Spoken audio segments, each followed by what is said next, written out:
Hey guys, আসসালামু আলাইকুম। কেমন আছেন? আশা করি অনেক ভালো আছেন। আমিও ভালো আছি গাইস। আজকে ভিডিওটা খুব ইন্টারেস্টিং, কারণ আজকে আমরা যাচ্ছি হচ্ছে কুরবানির গরু কিনতে। তো ওইটা অনেকজনে আকর্ষণে ছিলেন যে গরুর ভিডিও কবে দেবেন, তো আজকে দিব। তো খুব ভালো লাগছিল, গরু কিনছি, সারাদিন কী কী করছি সব আজকে আপনাদের সাথে শেয়ার করবো। যারা চ্যানেল নতুন সবাই সাবস্ক্রাইব করে বেশি বেশি কমেন্ট করে শেয়ার করেন। ভিডিওটা যারা ফেসবুক থেকে দেখছে অবশ্যই ফেসবুকটা ফলো করেন। তো চলুন কথা না বাড়ায় ভিডিওটি শুরু করা যাক। তো গাইস, সকাল সকাল আমি আর আমার মামা দেখতে আসছিলাম গরুর দাম সম্বন্ধে আইডিয়া নিতে। তো আমরা আসছিলাম হচ্ছে আমাদের বাইপেল এর একটা গরুর হাট আছে বড়, সেখানে তো প্রচুর পরিমাণ গরু এবং গরুর দামও এবার কম ছিল। তো ভালোই লাগছিল, ঘুরে ঘুরে দেখছিলাম। তো রাতে আমরা গরু কিনবো। সারাদিন গরু কেনার জন্য বের হয়নি, বাট খুব খারাপ লাগতেছে। তো এখন বের হবো, এখন মোটামুটি রাত 9টার মতো বাজে। তো এখন বের হচ্ছি আমরা গরু কেনার জন্য। বাট সারাদিন মোটামুটি বাইরেই ছিলাম, গরুর চুই ধার করতে হয়েছে, বিভিন্ন কাজ করা লাগছে। তো দেখতে থাকেন। আর শুনলাম যেরকম যে রাস্তায় বলে প্রচুর পরিমাণ জ্যাম, জানি না কি হবে। এখন আমরা গরু হাটে যাচ্ছি হচ্ছে আমাদের বাইপেলে পলাশবাড়িতে একটা বড় হাট আছে সেখানে। তো দেখতে থাকি। পরে বেড়াই দেখি যে এই অবস্থা রাস্তার, তো পুরো ঢাকাটা পুরো ক্লিয়ার, তবে এদিকে কেন যে এত জ্যাম বুঝতে পারলাম না। তো হাঁটে হেঁটে যেতে হবে। পলাশবাড়িতে এখানে আসলাম, আর এখন মাত্র আমরা সবাই আসছি মোটামুটি, আমার ভাই, মামা, নানা, অ্যান্ড যাচ্ছি হচ্ছে আমরা গরু কেনার জন্য। তো দেখছিলাম গরু ভালো লাগলে আজকে রাতে কিনে ফেলবো, কারণ প্রচুর পরিমাণ গরু ছেড়ে দিচ্ছে আর কি। মোটামুটি গরুর অনেক কম দাম। তো গাইস, আরও দুইটা হাট দেখছি, দুইটা হাট দেখার পর আবার এই পলাশবাড়ি হাটে আসছি। তো প্রচুর পরিমাণ বৃষ্টি হয়েছে এদিকে, এই জন্য প্রচুর কাদা। আর এখানে হাটের মোটামুটি অনেক গরু আছে, আর ঘাটটা অনেক বড়। তো একটা গরু পছন্দ অলরেডি হয়ে গেছে। তো এখন দেখছি গরু কথা বলতেছে, দেখি গরু যদি আমাদের হয়ে যায় অবশ্যই দেখাবো।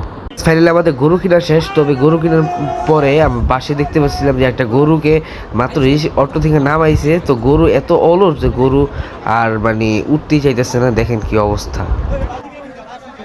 ফাইনালি গাইস, এই যে এই গরুটা নিয়ে নিলাম। এই গরুটা দাম বলবো না, কারণ দাম বলাটা ঠিক না আসলে।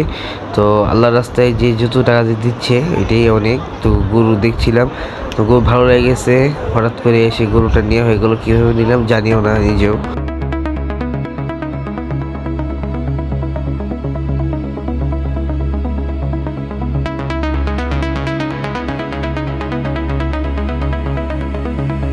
অন্যবার 2-3 দিন আগে গরু হাটে যায় গরু কিনতে পারি না, তবে আলহামদুলিল্লাহ ঈদের একদিন আগে গরু কিনে ফেলছি। তো আমরা নিজেরও অনেক বুঝতে পারিনি, হঠাৎ করে গরু পছন্দ হয়ে গেল, নিয়ে নিলাম। কীভাবে কি অনেক গরু দেখছি এর আগে।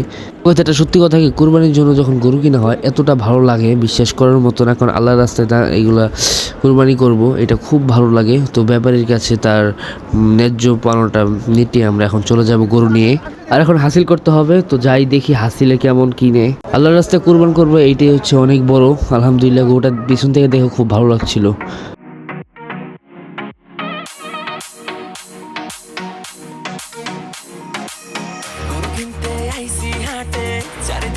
গাইস, গরু কেনার থেকে গরু হাটে নিয়ে যাওয়ার মজাটাই হচ্ছে আলাদা। যারা গাড়িতে নিয়ে যায় তারা অবশ্য অনেকটাই মিস করে এইরকম আনন্দ। খুব ভালো লাগছিল গরুটা নিয়ে। আর পুরোটা রাস্তা জ্যাম ছিল, কিছু করার নেই, এভাবে আসতে হয়েছে আমাদের। মোটামুটি রাত 2টার কাছাকাছি চলে গেছিল, গরু নিয়ে আসলাম, এখন বানবো। পুরো ক্লান্ত, গরু ক্লান্ত, তাই গরুকে একটু খাবার টাবার দিলাম। তো গাইস, কি বলবো, গরু কিনা আনার পর যে রিয়েকশন বলার মতো না, খুব ভালো লাগতেছে। তার মানে 1টা বাজে, 1টা দিয়ে গরু আনতেছি, খুব ভালো লাগতেছে।